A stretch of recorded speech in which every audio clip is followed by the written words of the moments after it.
우리가 예수님을 믿는데요. 예수님을 믿는 궁극적인 목적이 무엇일까요? 뭐 어느 종교처럼 무슨 돌을 닦는 것, 그거 아니죠. 성스러운 사람, 성인이 되기 위한, 세인트가 되기 위한, 그것도 아닙니다. 부자가 되기 위함도 아니고요. 사업이나 직장에서 우리가 성공하기 위함도 아닙니다. 이것들이 나쁜 것이 아니고 이것들은 부가 혜택이라고 우리가 볼 수가 있는 거죠. 이게 궁극적인 목적은 아닙니다. 우리가 원하는 것, 궁극적으로 원하는 것은 무엇인가?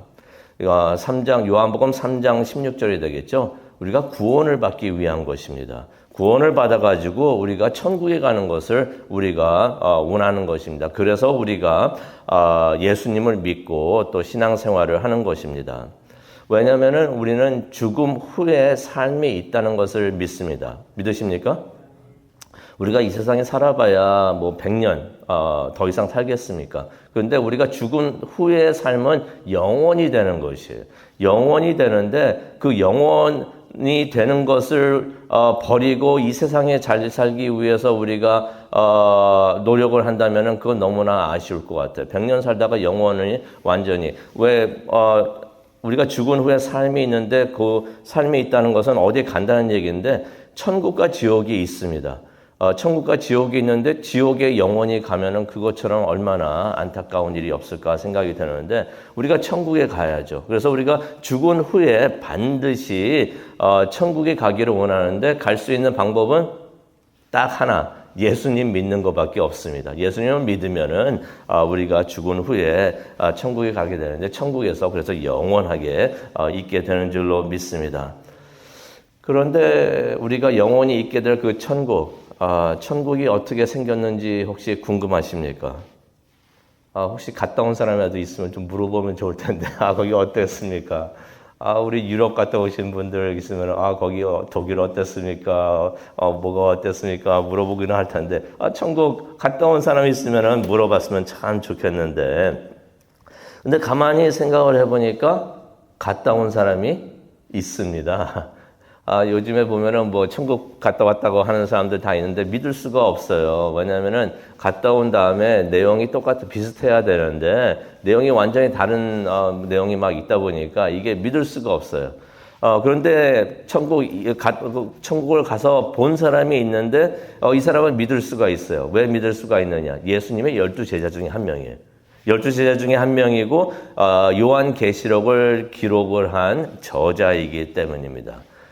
사도 요한이 천국에 가가지고 천국의 모습을 봤던 것입니다. 오늘 그래서 요한계시록 4장에 있는 말씀은 바로 그 이야기가 되겠습니다. 예수님께서 요한에게 7 교회에게 보내는 메시지를 이제 전해 주셨습니다. 너는 이것을 다 기록해가지고 7 교회에게 보내라라고 말씀하셨는데 그 말씀은 어떤 의미가 있냐면 이걸 기록을 해가지고 앞으로도 있을 모든 교회들에게 이것을 전하라. 그래서 우리가 요한계시록을 통해서 예수님께서 직접 전해주신 그 메시지를 우리가 받았던 것입니다. 그런데 예수님께서 그 메시지를 전하신 다음에 사도 요한에게 또 이렇게 말씀하십니다. 1절에 나오죠. 너는 이리로 올라오라. 이리로 올라오라. 어디로 올라오라고 말씀을 하시는 것일까요?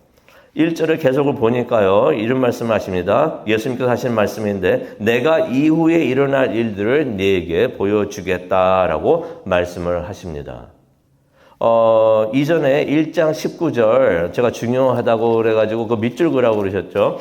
그 1장 19절이 참 중요한데 예수님께서 이 요한계시록을 기록하게 하게 하시면서 크게 3등분으로 나누셨어요. 그래가지고 이 3가지 일들을 내가 너에게 전해줄 것이다 했는데 뭐라고 그러셨냐면은 첫 번째 지금 본 것은 요한계시록 1장에 기록이 되어 있습니다. 또 지금 있는 일들, 지금 교회에서 일어나고 있는 일들을 말하는데요. 그게 2장과 3장에 기록이 되어 있고요. 그 다음에 예수님께서 1장 19절에 뭐라고 말씀하셨냐면 이후에 일어날 일들을 너에게 보여줄 것이다 했는데 그 이후에 일어날 일들이 4장에서 22장에 나오는 이야기가 됩니다. 그런데 여기서 그러죠. 1절에 보면 예수님께서 4장 1절에 보면 내가 이후에 일어날 일들을 네게 보여주겠다. 이제 4장부터 기록되는 일들을 보여줄 테니 너는 이리로 올라오라 라고 말씀하십니다. 어디 계시길래 이리로 올라오라 할까? 예수님께서 하늘의 문을 여셨다고 그랬어요. 하늘의 문을 여셔가지고 사도 요한 보고 너는 이리로 올라오라. 천국에 계시면서, 천국이라는 것은 하나님이 계신 곳을 말합니다. 하나님이 계신 곳을 예수님께서 부활 승천하셔가지고 하나님이 계신 곳으로 가가지고 하나님 우편에 앉아 계시는데 바로 그곳에 계시면서 너는 이리로 올라오라. 근데 그냥 올라올 수가 없죠. 하나님께서 문을 열어주셔야 되는데, 문을 열어주셔가지고, 열린 문을 통해가지고, 사도 요한이, 그렇게, 천국에 올라갔다는 것입니다. 우리도 열린 문을 통해서 천국에 올라가게 되는 줄로 믿습니다. 하나님께서 천국의 문을 닫으시면 우리가 절대로 올라갈 수가 없어요. 열린 문. 그 말이 참 좋아서 열린문 교회들이라고 이름도 많이 짓죠. 그 열린문이 여기서 나오는 열린문이에요. 하나님께서 문을 열어주시겠다는 것입니다. 우리가 그러한 문을 통해서 천국에 들어가게 되는데 2절을 보게 되니까요. 4장 2절을 보게 되니까 여기 요한이 말하는 것입니다. 내가 곧 성령에 감동되었더니 보라 하늘의 보좌에 베풀었고 성령이 감동이 돼가지고 열린 문을 통해가지고 천국에 들어갔다는 것입니다. 순식간에 성령에 사로잡혀가지고 성령이 이끌어가지고 그렇게 올라갔다는 것이에요. 기억하십니까? 예수님께서 세례를 받으신 후에 광야로 가실 때 걸어가신 게 아니에요. 성경에 보면은 성령이 이끌어가지고, 근데 그 원본을 보게 되면 성령이 예수님을 꽉 붙들어가지고 갑자기 그곳으로 데려갔다라는 말씀이 나오는데 바로 똑같은 일이 일어났던 것입니다. 사도 요한이 성령 충만해져 있을 때 그의 영혼이 아마 천국으로 이끌려가지고 성령에 이끌려가지고 천국에 간 것 같습니다. 그래가지고 이제 요한이 천국에 가 있으면서 봤던 것들을 이제 기록을 하는데요. 가장 먼저 무엇을 봤는가? 2절에 보니까 하늘에서 뭘 봤다고 기록이 되어 있나요? 보좌를 봤다라고서 2절에 기록이 되어 있습니다. 보좌라고 해서는 큰 의자죠. 왕들이 앉는 그 의자를 말하는데 근데 거기에 누군가가 앉아 계셨다는 것이에요. 거기 누가 앉아 계셨을까요? 성부 하나님께서 앉아 계신 거예요. 지금 여기서 삼위일체가 우리가 보이죠? 성부 하나님은 그 보좌 위에 앉아 계시고요. 머릿속에 한번 그려보세요. 여기가 천국이에요. 거기에 보좌가 있는데 그 보좌 위에 성부 하나님이 앉아 계시고요. 성자 하나님은 이리로 올라오라 해가지고 불러주시니까 거기 계셨고, 그 다음에 성령 하나님께서 사도 요한을 데리고 올라갔으니 성부, 성자, 성령 삼위일체 하나님, 우리가 찬양을 했던 것처럼 삼위일체 하나님이 계셨던 것입니다. 근데 하나님이 보좌 위에 앉아 계셨다는 것은 많은 것을 시사하고 있는데요. 성경에도 보면은 우리가 말세가 돼가지고 예수님께서 재림하기 전까지 이 세상의 주인이 누구라고요? 사탄이에요. 사탄이 그 세상을 지배하는 것 같이 많이 그렇게 하고 있습니다. 그러니까 이제 사탄이 그러죠. 예수님한테도 내가 세상을 너에게 다 줄 테니 나한테 경배하라라고 그랬는데, 왜냐하면 지금 사탄이 와가지고 지금 세상을 막 지배하듯이 막 이렇게 있습니다. 그래서 이 세상이 굉장히 악해지고 있는 것이에요. 사탄이 세상을 지배하고 있어가지고. 그래가지고 그렇게 우리가 보게 되면은 사탄이 이 세상을 지배하는 것 같으니까 막 너무나 악한 것 같습니다. 또 사람들은 자기 마음대로 막 사는 것 같습니다. 세상은 질서 없이 혼자 박은 것 같습니다. 그런데도 지금 그 하늘 천국의 보좌 위에는 누가 앉아 계신다고요? 성부 하나님께서 앉아 계신다는 것입니다. 하나님께서 모든 것을 다 통치하고 계시고 운영을 하고 계시고 통제하고 계신다는 것입니다. 모든 것이 사람들 마음대로 세상의 혼잡한 대로 사탄이 지배하는 대로 막 돌아가는 것 같아도 모든 것이 하나님의 통제 안에서 움직이고 있다는 것입니다. 믿으십니까? 그래서 결국에는 모든 것이 하나님 뜻대로 된다는 것입니다. 그리고 하나님의 시간에 예수님께서 재림하시고 모든 세상과 모든 것들을 심판을 하신다는 것입니다. 여호와만이 유일한 하나님이시라는 것을 오늘 말씀을 통해서 다시 한번 봅니다. 여호와만이 전능하신 하나님이시라는 것을 우리가 보게 됩니다. 그래서 이제 사도 요한이 이제 성부 하나님을 보게 되는데 3절을 보게 됩니다. 하나님을 설명을 합니다.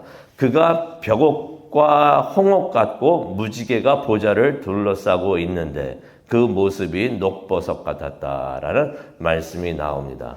하나님을 표현할 때 벽옥과 홍옥 같았고 보좌가 있는데 보좌가 무지개로 둘러싸여 있었다는 것이에요. 그래서 그 모습이 녹보석 같다, 에메랄드 같았다는 것입니다. 그렇게 설명을 하고 있습니다. 이 말을 우리가 잘 이해를 해야 되는 것이요. 하나님이 벽옥이고 하나님이 홍옥이란 말이 아니에요. 그리고 무지개가 실제로 우리가 생각하는 그 무지개가 녹보석 같은 보좌를 둘러싸고 있었다는 말이 아닙니다. 사도 요한의 눈에 그렇게 보였다는 것이에요. 분명히 천국에 가가지고 사도 요한이 본 곳이 있는데 이것을 사도 요한이 표현을 해야 되잖아요. 표현을 해야 되니까 사도 요한이 자기가 알고 있는 거, 그 전에 자기가 봤던 거, 그 경험을 토대로 해가지고 설명을 해야 되는 것이에요. 우리가 새로운 것을 보게 되면 그걸 설명을 할 때 새로운 것이기 때문에 설명이 안 돼요. 그렇기 때문에 우리가 어떻게 설명하냐면 내가 아는 거 뭐뭐 같아요 라고서 우리가 설명을 하는데 사도 요한이 그렇게 말을 하고 있었던 것입니다. 그래가지고 하나님이 벽옥이고 하나님이 홍보석이라는 것이 아니라 그렇게 보였다는 것이에요. 그래서 성경에도 그렇게 기록을 하고 있죠. 하나님이 벽옥과 홍옥 같고 또 무지개 같은 녹보석이 둘러싸고 있었고 또 그렇게 뭐뭐 같았다라고서 설명을 하고 있는 것입니다. 그래서 요한계시를 보게 되면 천국에 가서도 보니까 그냥 모 같은 길이 다 있고 금 같은 것이 있고 그러는데 진짜 금이 있다는 것이 아니고요. 금 같은 것이라는 것입니다. 왜냐하면 설명을 더 이상 인간이 할 수가 있는 게 없어요. 천국에 있는 걸 더 설명을 할 수가 없어가지고 그렇게 설명을 하는 것인데 무슨 천국에 가면 보석이 있고 금이 있고 그게 아니라 그런 것 같은 것들이 있다는 것입니다. 아마 우리가 천국에 가게 되면 그게 진짜 무엇인지 우리가 보게 되는 줄로 믿습니다. 제가 오래전에 그 선교 여행 때문에 멕시코 한 해변을 간 적이 있는데 거기를 갔더니 바다 색깔이 설명이 안 돼요. 진짜로 설명이 안 돼. 푸른색도 아니고 녹색도 아니고 무슨 한국의 옥이라고 그러나요? 제이드라고 그런 색깔의 바다가 있는데 저랑 어느 집사님하고 같이 갔다가 사전 답사하러 이제 선교 여행을 하셨었는데 그걸 딱 보고서 입이 딱 벌어지더라고요. 제 입이 딱 벌어져가지고 다치지가 않아요. 그리고 딱 보면서 너무 아름다워가지고 근데 그 색깔이 설명이 안 돼요. 왜냐면 처음 본 색깔이에요. 그래서 그때 제가 카메라 갖고 있던 거로 디지털 카메라 갖고서 딱 찍었는데 그때는 디지털 카메라가 처음 나왔을 때라서 찍은 거 나중에 보니까 색깔이 재생이 안 돼요, 이게. 그런데 그 색깔을 나중에 집에 와가지고 제 아내하고도 설명을 하는데 설명이 안 되니까 꼭 이것은 한국의 무슨 옥 같은 색깔이었다라고 설명을 하는데 사도 요한이 바로 그렇게 설명을 하고 있는 것이에요. 그러니까 거기에 무슨 보석이 있었다는 게 아니라 그런 것 같은 것들이 있었다고 설명을 하는 것입니다. 그러면서 이제 또 무지개를 말합니다. 무지개가 있었다는 게 아니라 무지개 같은 것이 있었다는 것이에요. 에메랄드 같은 무지개가 보좌를 둘러싸고 있었다라고 말을 하고 있습니다. 무지개 하면 생각나는 것이 우리가 뭐가 있습니까? 노아의 홍수가 생각이 나죠. 노아의 홍수 때 하나님께서 더 이상 물로서 심판하지 않겠다라고 해서 하나님의 은혜를 주십니다. 그 은혜, 그래서 무지개는 하나님의 은혜를 상징을 하고 있는 것이에요. 그러한 무지개가 여기서 또 보좌 곁에 보좌를 둘러싸고 있었다는 것입니다. 하나님의 은혜가 하나님의 보좌를 둘러싸고 있었다는 것입니다. 하나님은 은혜의 하나님이 되시는 줄로 믿습니다. 어떤 의미가 있냐면은 시련의 홍수, 이전에 노아의 홍수가 있었는데 시련의 홍수가 앞으로 다가오더라도 하나님의 은혜를 생각하면서 그것을 잘 견디어내라는 하나님의 메시지가 있는 줄로 믿습니다. 힘드실 때 무지개를 생각하시고 하나님의 은혜를 생각하시기를 바랍니다. 그 힘든 상황을 또 시기를 잘 이겨내시기를 바랍니다. 그러면서 이제 6절부터 11절에는 이제 찬양팀을 보게 되는데요. 거기에 천국에도 갔더니 찬양팀이 있습니다. 찬양팀이 있다는 것은 뭘 의미합니까? 예배를 드린다는 거죠. 찬양팀을 보게 되는데요. 첫 번째로 6절을 보니까 생물이 나오는데 생물, 4가지의 생물을 보게 됩니다. 근데 이 4가지의 생물이 6절에 나오는데 네 생물이라고 그러고 설명이 7절에 나오죠. 이 네 생물은 하나님이 지으신 모든 창조물들을 의미를 하고 상징을 합니다. 근데 그들이 밤낮 쉬지 않고 외치고 있습니다. 뭐라고 외치고 있나요? 그게 8절에 나옵니다. 8절에 나오는데 뭐라고 외치고 있는가? 거룩, 거룩, 거룩. 솔직히 원본에 보면 거룩하다가 아니고, 뭐라고, 우리 한어 성경에는 거룩하다라고 나와 있죠. 우리말 성경이나 그런 데 보면은 그냥 거룩, 그래요. 거룩, holy, holy, holy. 하면서 모든 이 창조물들이 그렇게, 외치고, 있었던 것입니다. 거룩. 전능하신 주 하나님. 전에도 계셨고 지금도 계시고 장차 오실 분 성부 하나님을 말하고 있는 것입니다. 9절에 보니까 그들이 보좌에 앉으신 하나님께 영광과 존귀와 감사를 드렸다라는 말씀이 나옵니다. 예배를 하고 있는 것입니다. 그런데 또 누가 있습니까? 장로들이 있는데 24명의 장로들이 있었다라는 말씀이 10절에 나옵니다. 24 장로들이 있었다. 그들도 보좌에 앉으신 하나님께 엎드려가지고 경배를 하고 있었다는 것입니다. 근데 어떻게 하고 있었나요? 10절을 보니까 자신들의 관을 내려놓고 경배를 하고 있었다는 것이. 관을 어디에 쓰고 있나요? 머리에 쓰죠. 근데 머리에 쓰고 있던 것을 내려놨다는 것입니다. 무엇을 의미합니까? 자신들의 명예나 영광이나 업적이나 과업이나 공로, 이 모든 것들, 내가 이렇게 잘났어 하는 모든 것을 그 관을 내려놓고 하나님께 엎드려가지고 예배를 드렸다는 것입니다. 예배는 그렇게 드려야 되는 줄로 믿습니다. 자기 자신을 내려놓고 겸손히 하나님 앞에 엎드려가지고 드리는 것이 예배가 되는 줄로 믿습니다. 근데 어떤 분들은 그렇지 않은 분들이 계세요. 관을 그대로 딱 쓰고 있고 팔짱 딱 켜고 이래가지고 오늘 예배 잘 되나 보자라고서 그건 예배가 아니에요. 예배 드렸다고 하면서도 예배를 드리지 못하고 가시는 분이 됩니다. 예배는 어떻게 드려야 되는가? 머리에 쓰인 관을 내려놓고 겸손히 엎드려가지고, 여기 성경에 보니까 엎드려가지고 예배를 드렸다. 우리가 그렇게 겸손히 하나님께 예배를 드리기를 원합니다. 그래서 그들이 외치는 것이 있습니다. 11절에 나오죠. 주님은 영광과 존귀와 능력을 받으시기에 합당합니다. 주님께서 만물을 지으셨고 주의 뜻대로 만물이 존재하고 창조되었습니다. 라고서 말을 합니다. 여기서 나오는 24 장로들은 누구인가? 하나님을 예배하는 하나님의 사람들이 되는 줄로 믿습니다. 그 사람들을 상징하는 것이 24 장로들입니다. 우리가 바로 하나님의 사람들, 우리가 그렇게 천국에서 하나님을 예배하게 되는 줄로 믿습니다.